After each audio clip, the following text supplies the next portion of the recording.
بسم اللہ الرحمن الرحیم نحمدہ ونصلی علی رسولہ الکریم اما بعد۔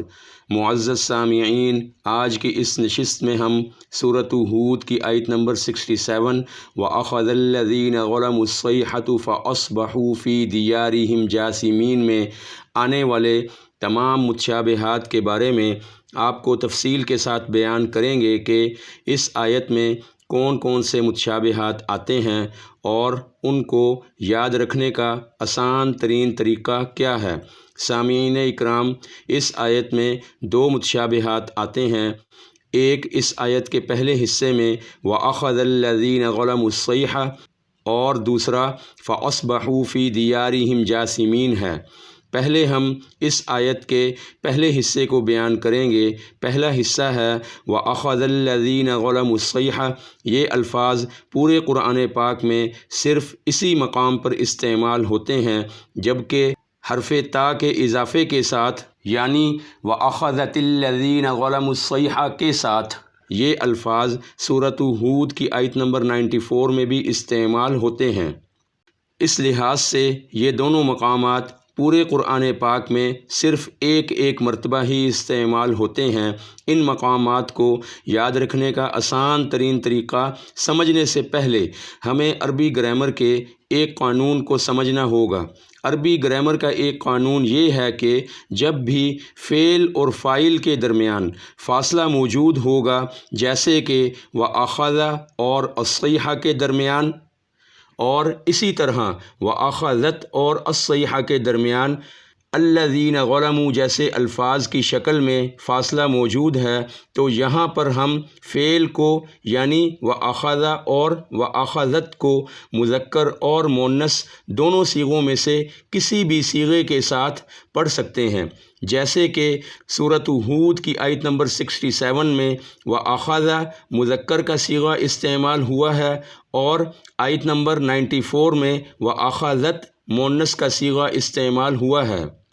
اب ہم بات کریں گے کہ ان الفاظ میں سے پہلے کس کو پڑھیں گے، یعنی وَأَخَذَ الَّذِينَ ظَلَمُوا الصَّيْحَةَ کو پہلے پڑھیں گے یا پھر وَأَخَذَتِ الَّذِينَ ظَلَمُوا الصَّيْحَةَ کو پہلے پڑھیں گے۔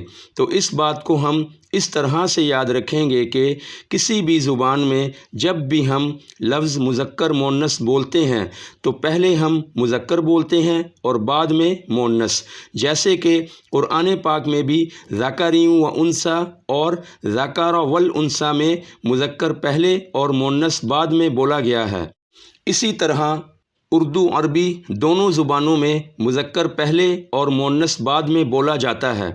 اسی طرح انگلش زبان میں بھی میسکولن فیمینن میں میسکولن یعنی مذکر پہلے اور فیمینن یعنی مؤنث بعد میں بولا جاتا ہے۔ تو بالکل اسی طرح سورۃ ہود میں بھی پہلے مذکر یعنی وَأَخَذَ الَّذِينَ ظَلَمُوا الصَّيْحَةَ کو پڑھیں گے اور بعد میں مؤنث یعنی وَأَخَذَتِ الَّذِينَ ظَلَمُوا الصَّيْحَةَ کو پڑھیں گے۔ اب ہم بات کریں گے اس آیت کے دوسرے حصے کی یعنی فَأَصْبَحُوا فِي دِيَارِهِمْ جَاثِمِينَ کی۔ تو یہ الفاظ پورے قرآن پاک میں صرف دو مقامات پر استعمال ہوتے ہیں، سورۃ ہود کی آیت نمبر 67 میں اور آیت نمبر 94 میں۔ ان دونوں مقامات میں لفظ دیارہم جمع کا صیغہ یعنی حرف یا استعمال ہوا ہے اور حرف یا کے بغیر یعنی دارہم واحد کے صیغے کے ساتھ یہ الفاظ پورے قرآن پاک میں صرف 3 مقامات پر استعمال ہوتے ہیں۔ 2 مقامات سورۃ الاعراف میں ہیں، آیت نمبر 78 اور آیت نمبر 91 میں، اور تیسرا مقام سورۃ العنکبوت کی آیت نمبر 37 میں ہے۔ ان تینوں مقامات میں لفظ دار یعنی واحد کا صیغہ استعمال ہوا ہے، جس کا مطلب ہے ایک گھر، اور سورۃ ہود کے دونوں مقامات میں لفظ دیار یعنی جمع کا صیغہ استعمال ہوا ہے، جس کا مطلب ہے ایک سے زیادہ گھر۔ اب سوال یہ پیدا ہوتا ہے کہ کیسے پتہ چلے گا کہ دارہم کہاں پڑھیں گے اور دیارہم کہاں پڑھیں گے؟ تو اس بات کو ہم یوں سمجھیں گے کہ پورے قرآن پاک میں صرف سورۃ ہود میں یا پھر یوں کہہ لیں کہ پارہ نمبر 12 میں یہ لفظ جمع کے صیغے کے ساتھ یعنی دیارہم پڑھیں گے، اور سورۃ ہود کے علاوہ یعنی پارہ نمبر 12 کے علاوہ پورے قرآن پاک میں ہر جگہ یہ لفظ واحد کے صیغے کے ساتھ یعنی دارہم پڑھیں گے۔ سامعین اکرام، ان متشابہات کو یاد رکھنے کا ایک اور فارمولہ بھی آپ کے سامنے پیش خدمت ہے۔ وہ یہ ہے کہ جس آیت کا آغاز حرف فا سے ہوگا تو وہاں پر ہم فَأَصْبَحُوا فِي دَارِهِمْ جَاثِمِينَ پڑھیں گے، جیسے کہ سورۃ الاعراف کی آیت نمبر 78 اور آیت نمبر 91 کا آغاز حرف فا یعنی فَأَخَذَتْهُمُ الرَّجْفَةُ سے ہو رہا ہے، اور اسی طرح سورۃ العنکبوت کی آیت نمبر 37 کا آغاز بھی حرف فا یعنی فَكَذَّبُوهُ فَأَخَذَتْهُمُ الرَّجْفَةُ سے ہو رہا ہے۔ تو ان تینوں مقامات پر ہم فَأَصْبَحُوا فِي دَارِهِمْ جَاثِمِينَ پڑھیں گے، اور جس آیت کا آغاز حرف واو سے ہوگا جیسے کہ سورۃ ہود کی آیت نمبر 67 کا آغاز حرف واو سے یعنی وَأَخَذَ الَّذِينَ سے ہو رہا ہے، اور اسی طرح سورۃ ہود کی آیت نمبر 94 کا آغاز بھی حرف واو یعنی وَلَمَّا جَاءَ أَمْرُنَا سے ہو رہا ہے۔ تو ان دونوں مقامات پر ہم فَأَصْبَحُوا فِي دِيَارِهِمْ جَاثِمِينَ پڑھیں گے۔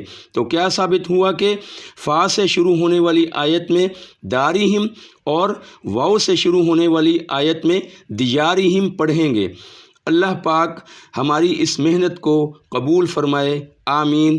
اور آخری بات، القاب رہیں گے نہ رہیں گے نام ہمارے، القاب رہیں گے نہ رہیں گے نام ہمارے، جب خاک میں مل جائیں گے اجسام ہمارے، دل ہوگا نہ کوئی ہوگا دلدار ہمارا، گل ہوں گے نہ کہیں ہوں گے گل فام ہمارے، وآخر دعوانا ان الحمد للہ رب العالمین۔